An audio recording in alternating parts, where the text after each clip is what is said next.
New York నగరానికి చెందిన Oliver అనే ప్రతిష్టాత్మక జర్నలిస్ట్ తన ఉత్సాహాల రేగించి పాత చిత్రాన్ని ఆసక్తిగా చూసి ఆ చిత్రంలో దుమ్ముతో నిండి ఉన్న ఫ్రాంచ్తో నిండి ఉన్న ఒక విచిత్రమైన పురాతన గది పాత చెక్క బల్లపై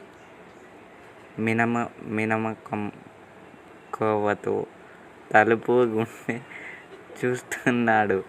నీడు ఉన్నాడు. ఆసక్తితో ఆ మరమైన గది యొక్క మూలలను పరిశోధించి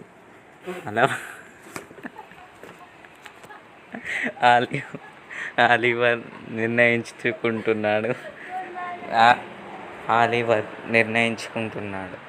నగర శివారులోని ఒక చిన్న పట్టణం నివసించే మిస్టర్ గ్రెగోరీ అనే వృద్ధ ఫోటోగ్రాఫర్ అతన్ను వెతుకుతాడు.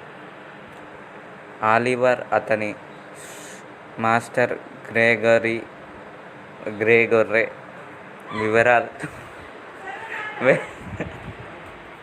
వెల్లడించుకొని సంకోచిస్తుంటాడు.